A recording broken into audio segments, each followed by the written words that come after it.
Look at this. This is Hart-T Farms. They are a Christmas growing farm that's local here in North Carolina. And you may be going to a Christmas tree farm. You may be going to a stand. Maybe you already have your tree at home. But how do you take care of it? We're asking the folks from the farm because, you know, they know best, right? So Carrie McClain, the CEO of Hart-T Farms, is with us today. All right. And I think the first thing when people, you know, get to the farm or they get to a lot, they're running looking for the perfect tree. We need to like calm down and like look at a few things to actually pick out the perfect tree.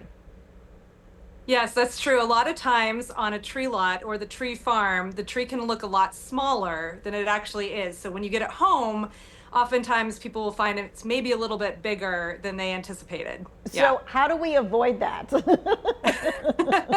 Well, you can either have a nice Grinch looking tree with a top that's curved over your ceiling, which I do have some friends that really like that look. Okay. Or, you know, you just make sure to measure your ceilings, know how tall a tree that you need, or you just might have to clip off a little bit of the top or the bottom to make it fit. Okay. So when we're looking for a tree, how do we know that the tree is fresh? What can we do?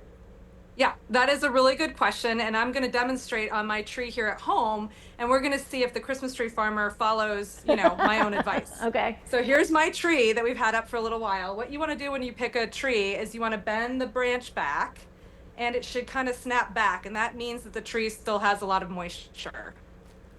And in order to keep a tree fresh, you need to make sure that it's given a fresh cut when you have it, when you are at the lot or at the farm. And then you really want to put it in water as soon as possible because you don't want the sap to cover the base, and then that will prevent the water from being able to go up the trunk. So, okay, so if we're at a farm, they're going to cut it right then and there live. But if we're at a stand, we want them to cut the bottom again before we take it home. Correct. Yep. Yes. And if you don't get it in water right away, that's fine, but you're just going to have to do another cut yourself at home. And when you say right away, are we talking like 5-10 minutes, or are we talking like an hour or two? Right. That's a really good clarification.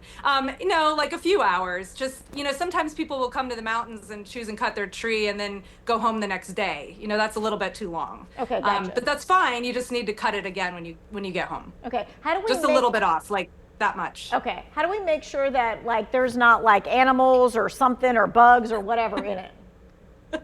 Well, a lot of times when trees are cut, you know, there's a lot of handling involved. So a lot of that stuff gets shaken out. But we like to put our tree in the stand outside of the house first and kind of shake it a little bit more. You know, evergreen trees are constantly shedding needles. So there's going to be some dead needles in the center of the tree that are just natural and normal.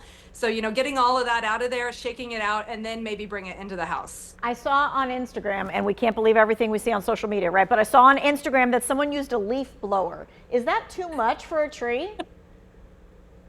You know, I mean, it shouldn't be. If the tree's pretty fresh, it should be able to handle it. But I don't know.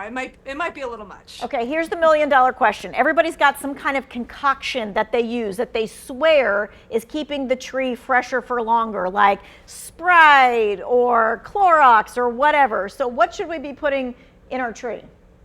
Believe it or not, nothing but just plain water. The biggest thing is that you just don't want the stand to go dry. You want to make sure that it's always got plenty of water, because if you don't, then again, the tree is going to seal up on the bottom and then the water isn't able to get up through the tree. So if our water is kind of at the same level that it's been for like a couple of days, what should we do? And the tree's already in the stand.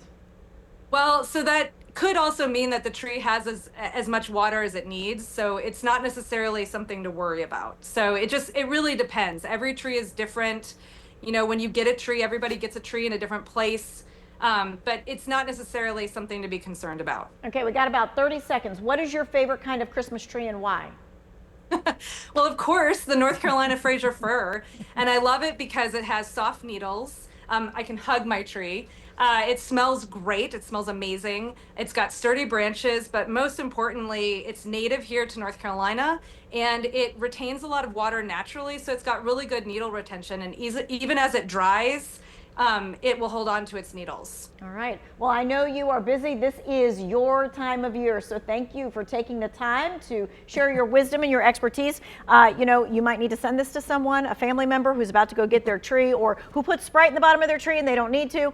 This is going to be in the Who Wants to Know section of our website.